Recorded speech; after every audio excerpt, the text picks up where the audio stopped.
When it comes to compact SUVs, Toyota has found great success with the RAV4. Behind full-size pickup trucks, the RAV has consistently been the best-selling vehicle in North America. Now, when you talk about the subcompact SUV segment, this is where Toyota has struggled, especially compared to Subaru with their very popular Crosstrek. Now, the company tried to rectify that with the all-new Corolla Cross introduced last year. It essentially takes a lifted version of the Corolla sedan and hatchback. However, for those of you who want an electrified option, we've been waiting for the company to introduce this. This is the brand new 2023 Toyota Corolla Cross Hybrid. It borrows the same fifth-generation hybrid tech from the all-new Prius, and with up to 45 mpg, standard all-wheel drive and nearly 200 horsepower, it certainly has the specs that's going to resonate well with buyers in this segment. So today we're actually out here in Southern California, and the big question I want answered, if you guys are looking for a RAV4 hybrid, but you want something in a smaller, more affordable package, has the company managed to create that with the all-new Corolla Cross Hybrid? Stay tuned to find out.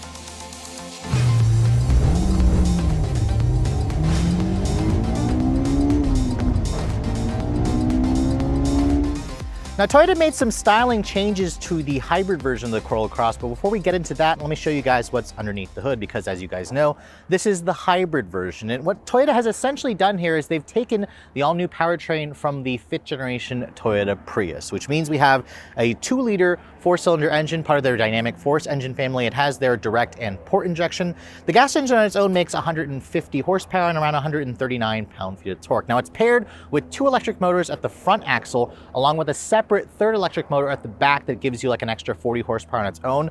The electric motor output in the front is around 111 horsepower. When you combine the 2 outputs together, you get a maximum of 196 horsepower. So this is actually 2 more horsepower versus what Toyota initially said almost a year ago when they first revealed this car. They don't reveal a combined torque figure, but the electric motor output for the torque is 152 plus 139, so it's going to be over 200 plus pound-feet of torque. That's going to be very impressive. Now, compared to the gas-only version, which offered up 169 horsepower, this offers almost 30 extra ponies, which is definitely going to give us that increase in the performance. It only goes out through a one-choice transmission. It's an electronic CVT, and all versions of the Corolla Cross Hybrid come standard with all-wheel drive. It's their electronic all-wheel drive system because there's no physical connection from the gas engine to the rear axle. It's powered by a separate rear electric motor, and the fuel economy is really good. It's actually rated at 45 in the city, 38 on the highway. That's a little bit better versus what Toyota initially said. They initially said 37 combined, now it's 42 combined. So that number is about almost 5 mpg better versus what you get in the RAV4 and the Venza. So we expected that because it's a smaller vehicle.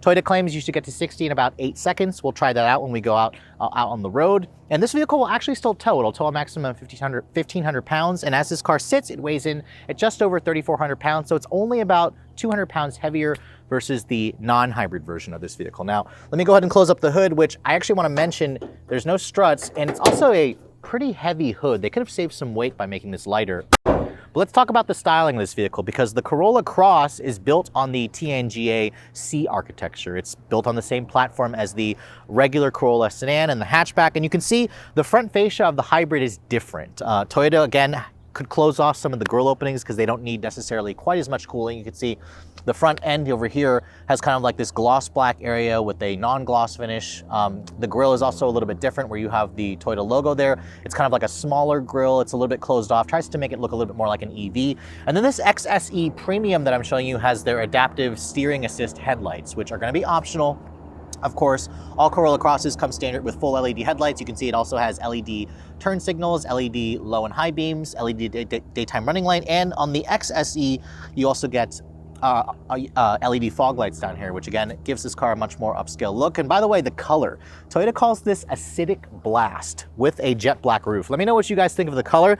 I'm not entirely sure I like the name of the car, but it's certainly bold and it helps this vehicle stand out. So I like the fact that Toyota is being a little bit more bold with the colors, but it's certainly going to make this vehicle look a lot more unique. Now, in terms of the exterior proportions, the Corolla Cross Hybrid slots in between the sedan and the hatchback at 176.8 inches long. This is actually about a ½ inch longer versus just the gas-only version. I suspect it has something to do with the front and rear bumpers because this only is offered in SSE and XSE which again gives it a more sportier vibe. In terms of the wheelbase, it's 103.8 inches. So this is about a couple inches shorter than the RAV in the wheelbase. And in terms of overall length, it's about 5 inches shorter. So there's a reason why you would buy something like this. Now, all Corolla Cross hybrids come with about 8 inches of ground clearance. So you still have a decent amount of ground clearance. And then you can take a pick between either a 17 or an 18-inch wheel. This is the 18-inch wheel that you get on the XSE grade. It's wrapped in a 225/55 R18 tire.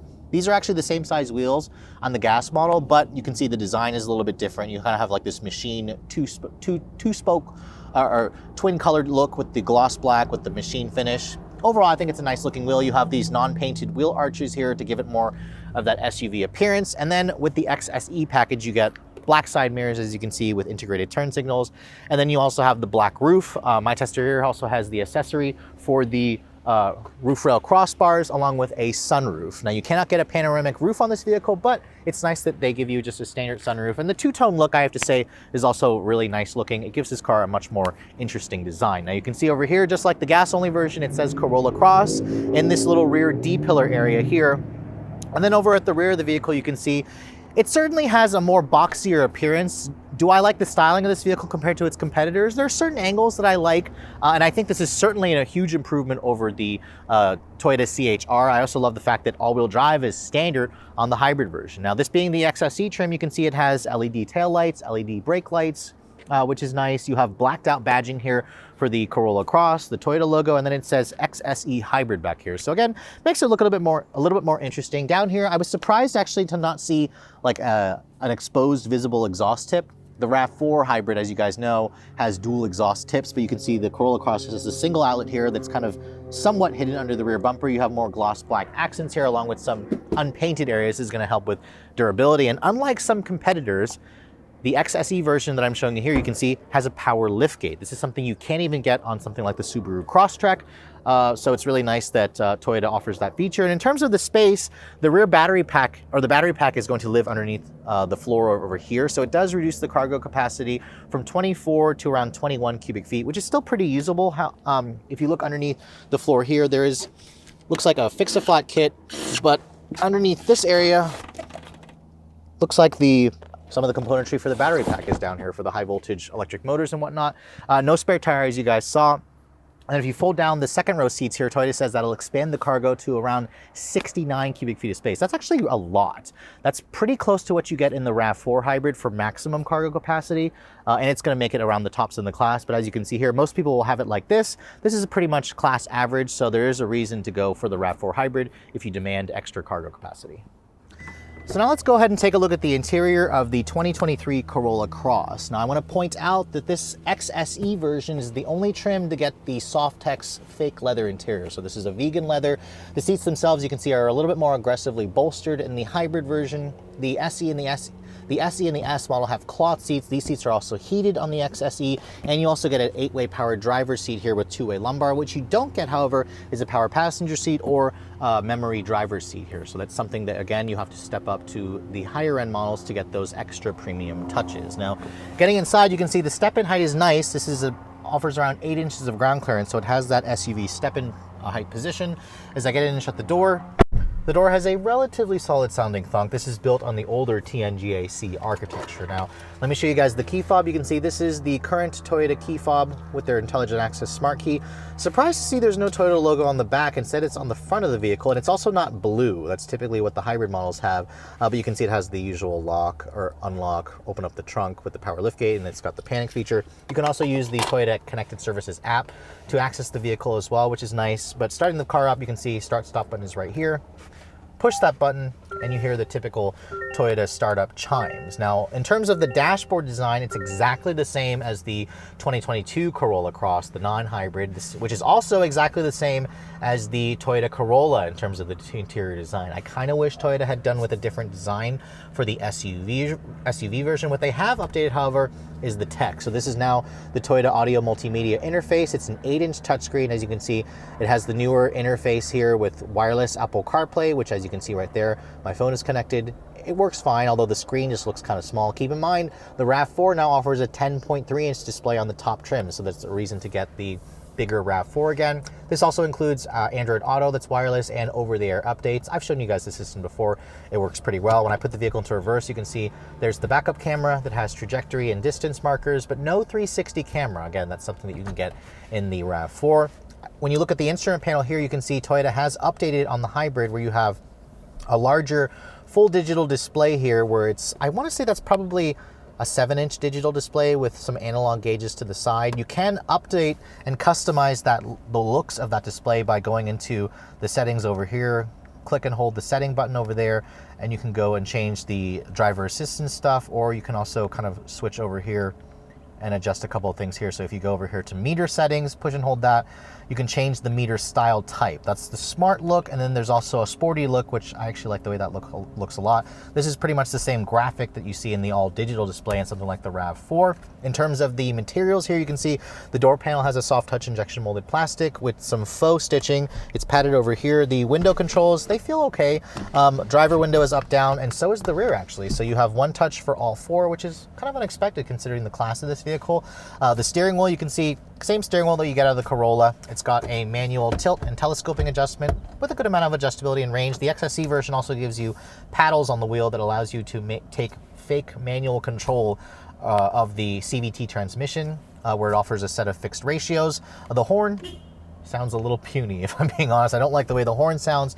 You don't get features like a heads-up display. Again, remember, this is supposed to be a more affordable car. And then over here on the dash, you can see soft touch injection molded plastic with faux stitching. This right here is hard touch plastic. You have piano black plastic trim and some silver painted plastic trim. And then this trim here also has the 8-speaker JBL sound, which sounds pretty good actually. This is the only trim to get the higher end stereo system, so that's something to keep in mind. You have 2 level heated seats over here, which is nice, a USB port. Your drive mode selector is here, so there's 3 modes: Sport, Normal, and Eco.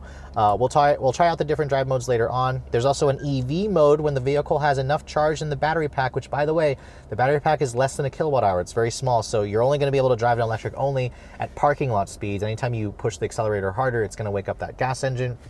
You have a wireless phone charging pad here, which it fits my iPhone 14 Pro Max, but not really well. It doesn't seem really well designed. This area here is a little bit cramped.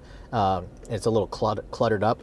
Over here you can see electronic parking brake. You have piano black plastic trim with your cup holders and whatnot. Padded center console area here, and then you can see opening that up, you have another USB port, a 12 volt. It's a relatively small storage compartment area. And then above me you can see just a standard sunroof, which it has a manual shade. You can also open it and tilt it, which is what you expect. Over here in terms of the glove box, you can see it's a bin style. It's damped but not lined with felt. So overall the interior is fine. It just doesn't have quite as much space as what you're going to get from the bigger vehicles, but I think that Toyota has done a pretty good job with most of the tech. I especially like the new screens in this vehicle. But let's go ahead and hop into the back seat of this car, and this is where I think Toyota wants you to buy a RAV4, because if you need a bigger back seat, this car only offers around 32 inches of legroom. 32 inches is pretty small, even by this segment. The Crosstrek has about 2 to 3 inches more legroom. You can see the seats, they do fold down. That allows you to kind of expand the cargo capacity, but the seats don't recline, so that's something to keep in mind as well. Getting back here, you can see this is basically where I'd have the driving position, and at 5'7", it's fine for me. I mean, if you're an average size adult, this should be plenty comfortable. Materials back here are harder to touch plastic, so they did downgrade that. Surprisingly, you still have that faux look stitching, but again, that's just all plastic. It's padded right here, which is nice. All Corolla Crosses actually come with rear seat air vents, so I'm glad that Toyota didn't cheap out there. You don't even have to get the high trim to get that. You do get USB charging ports on this trim here. You get one storage pocket, and then over here, unlike some trims of the Corolla, you do have an armrest here that folds down, gives you 2 cup holders. So overall, this is certainly usable, but it is a little bit smaller than most of its competitors, and definitely a lot smaller versus Toyota's larger RAV4. All right, so we're back here in Southern California, except this time we're finally in the hybrid version of the Corolla Cross. This has about 30 more horsepower than the regular one. Let's go ahead and see what we can get 0 to 60 wise. This is all-wheel drive standard, 196 horsepower. This is the same powertrain out of the Toyota Prius, the new one, of course. And I just got, wow, 7.4 seconds. And that's with it more going slightly uphill. That's actually really impressive, because the last time I drove the Corolla Cross, the standard 2-liter engine from the Corolla without the hybrid powertrain, it took 10.4 seconds. So that is a 3-second improvement in terms of the 0 to 60, and that is with it more going slightly uphill. So not bad, Toyota. Their hybrid system, this is now in its 5th generation, and I tested this powertrain in the Prius, which I was blown away. Toyota says the 0 to 60 time is around 8 seconds, which surprisingly, folks, Toyota's been really conservative with their 0 to 60 estimates. Now, obviously, you're not going to buy a vehicle like this for the 0 to 60 times, but what you're going to notice immediately with the Corolla Cross Hybrid is just how much better this vehicle drives. It accelerates with a lot more gusto versus the base engine. It's still a little drony and noisy, I will say, which is kind of the same way that the same thing that I noticed when I drive the Toyota Prius. The powertrain's a little bit noisy for sure, but I'm just overall liking what Toyota has done here. Their hybrid technology does a great job in just improving everything with this vehicle, for drivability, responsiveness. Put my foot down here, you can feel it's in sport mode right now. That eCVT puts the engine into the meat of the power band. And again, it's a little buzzy. I don't love the buzziness of the engine, but it's still not a bad place, or it's a nice improvement over the base model. So let's go ahead and try it again here. Brake torque it. It's actually spinning the front tires out slightly. Whoa, 6.87 seconds, and that's with it more level. So, wow, Toyota.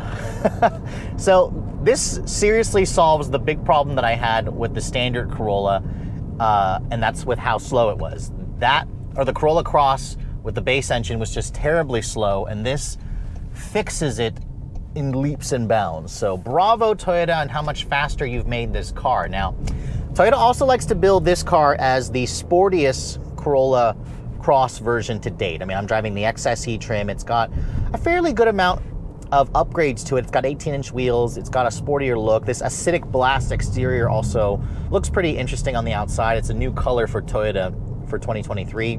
And for Toyota to build this as the sportiest option in the Corolla Cross family, that's, you know, it's not really big, you know, that much of a stretch, because the Corolla Cross in general wasn't sporty. I will say the steering in this car is so light and dead. I have no feel whatsoever and no heft to the steering weight at all as I, you know, turn the wheel. The suspension also feels horribly soft. So if you want a sporty driving small SUV, you're going to be looking at the Mazda CX-30 anyways. What the Corolla Cross does very well, however, is the hybrid part, because finding a hybrid in this class of vehicle is a little more rare, I will say. And I've only been driving this vehicle for a short amount of time. This is a very short first drive of the vehicle. I'll have to retest the fuel efficiency when I get one home.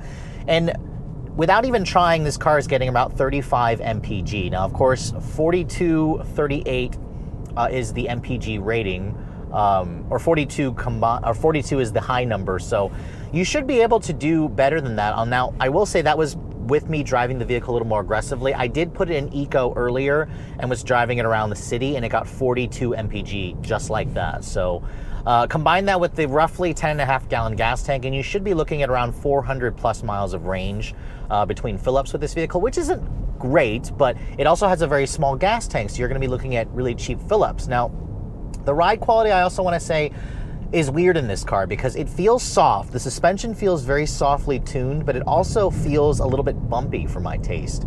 I don't really think that Toyota is doing a good job with the impact or the rebound harshness of the dampers. I want a little bit more controlled in the controlled feeling in the dampers, but it's not a bouncy, horribly uncomfortable ride quality. It just feels like an unrefined ride quality. It's a little bit disappointing. It makes the car feel like an economy car at its roots, which the Corolla Cross is, let's be honest here. But overall, what I do like about it is the nice higher seating position. I have that nice 8 inches of ground clearance, so I get that SUV seating height, which is not what you get typically in this segment. And the seats, these are the Softex leatherette seats with heated seats, and they feel relatively comfortable. These feel pretty similar to what you're going to get in a Toyota RAV4 hybrid. The visibility in here is also pretty good, although Toyota doesn't offer their digital camera review mirror, which isn't necessary. I can see out of the vehicle just fine, out of the sides, out of the front, out of the rear. It comes standard with Toyota's Safety Sense 3.0, so it's got a really good amount of tech standard right off the bat. And when I'm just cruising along here, I can put it into EV mode, which this car has a really small 0.91 kilowatt hour battery pack. So electric only driving is going to be only at parking lot speeds at below like 15 miles an hour, below 20 miles an hour, and you can't put your foot down too hard or the gas engine will wake up. But it is relatively quiet, but there's a reason why Toyota wants you to go buy a Highlander, go buy a RAV4, go buy, you know, a Sequoia, for example. There's just more sound deadening that they put in their upper level vehicles, which you notice in this car, it's a little bit noisier than some of the competition, but is it noisier versus something like the Subaru Crosstrek? Because that's the best seller in this segment. I don't necessarily know. I'd have to drive the two vehicles back to back. I will say that the Subaru actually feels a little more nimble versus the Corolla Cross. This feels kind of heavy. It feels kind of top heavy as well, which is interesting. But I think it's just the really dead and light steering that's kind of making it feel more like that. Because honestly, the car still feels relatively easy or really easy to drive. It's a small vehicle. Size-wise, this vehicle is right in between the Corolla sedan and the Corolla hatchback. But look, as we've been driving this vehicle, the fuel economy has now improved to 39.2 because it's been driving mostly on electric only. This vehicle has the ability to drive in electric power because the electric motor on its own should make around 111 horsepower, which is good. I mean, we have almost 200 horsepower in something like this and with standard all-wheel drive. So the fact that Toyota offers it now, the Corolla Cross, as a hybrid, and it's about $3,000 cheaper versus the RAV, certainly makes this a much more enticing proposition. And I'm looking forward to getting one back home for a week where I can actually test out the fuel efficiency. But really, you know, when I first drove the Corolla Cross a year and a half ago, I wasn't impressed with the powertrain. And as I expected, the Corolla Cross hybrid with the Prius powertrain really fixes the biggest issue that I had with it, and that was the leisurely acceleration.